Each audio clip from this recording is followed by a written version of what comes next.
మనమంతా పాపలము.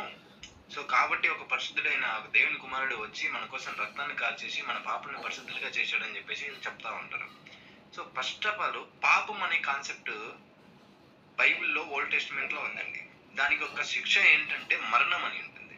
యాక్చువల్లీ పాపం అంటే వీళ్ళు స్పిరిచువలైజ్ చేసేసారు. క్రిస్టియన్స్ మొత్తం స్పిరిచువలైజ్ చేసేసారు. జన్మతః పాపలు అని చెప్పేసి. జన్మతః పాపలు అనేది ఎక్కడ లేదండి పాత నిబంధనలో. పాపం అనేదంటే దాని హీబ్రూ ఒరిజినల్ మీనింగ్ ఏంటంటే మిస్టేక్స్. మనం ఏదో మన జీవితంలో మన మనుషులం కదా, ఏదో తప్పులు చేస్తూ ఉంటాం కదా, దాన్ని పాపం. అందుకని బలిలో వెళ్ళి పెట్టాడు. అండ్ నెక్స్ట్ థింగ్, ఆదాము పాపం చేసినప్పుడు ఫస్ట్ ఆఫ్ ఆల్ పండు తినడం పాపం కాదు, కానీ ఆయన చెప్పిన మాట వినలేదు కాబట్టి ఆజ్ఞ అతిక్రమే పాపం అని చెప్పేసి చెప్తారు. ఓకే, ఆదాం పాపం చేసినప్పుడు నిన్ను నరకంలో వేస్తానని చెప్పేసి అన్నాడా? లేకపోతే నీ పాపముల కోసం యేసయ్య వస్తాడు 4,000 సంవత్సరాల తర్వాత అని చెప్పేసి చెప్పాడా? లేదు కదా. పాపం చేస్తే ఏమని చెప్పాడు? నిశ్చయంగా చస్తావని చెప్పాడు, నువ్వు నరకానికి పోతావు అని చెప్పలేదు. దాన్ని ఎందుకు తీసుకుని వచ్చి ఇక్కడ పడతా ఉన్నారు? అండ్ రోమన్ చాప్టర్ 6:23 కూడా ఇదే ఉంటుంది. The wages of sin is death అని ఉంటుంది.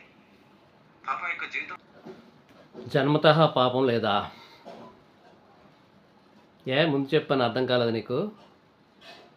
వీడియోలు పంపించాను కదా చేసి, పండు అంటే పండు కాదని. జన్మతః పాపం కదా మనిషి. పాపాలంటే చిన్న చిన్నవి చేసినాయా? ఓకే, ఇప్పుడు ఆ పాపాన్ని ఆయన క్షమిస్తానంటున్నాడు కదా, క్షమించాడు కదా. క్షమిస్తానంటే క్షమించాడు కదా. నరకానికి వెళ్ళిపోతాను అంటున్నారు. ఓకే, అక్కడ నరకం లేకపోయినా సియోల్ అనేది చెప్పా కదా, సియోల్ గెహనా. దాని అర్థం ఏంటంటే టెంపుల్ బ్యాక్ సైడ్ వేస్టేజ్ అంతా చెత్తను తీసుకెళ్ళి తగలబెడతారు అక్కడ. అదే గెహన్నా, మంట. అది నరకం అంటే అంత వివరించలేదు, కానీ నువ్వైతే మాత్రం ఆయనకు వెలుపుటి ఉంటావు.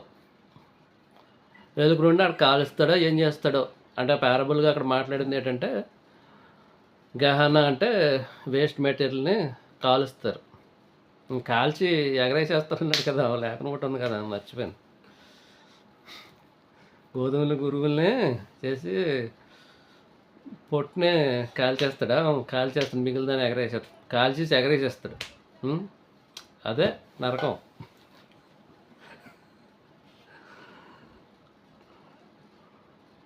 నువ్వు టెంపుల్కి వేస్ట్.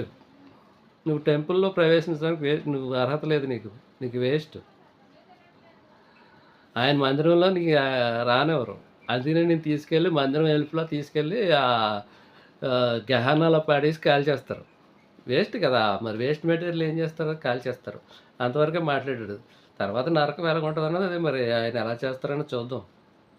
అది చెప్పాను కదా, అక్కడక్కడ పొట్టినంతా కాల్చేసి ఎగరేసేస్తారని.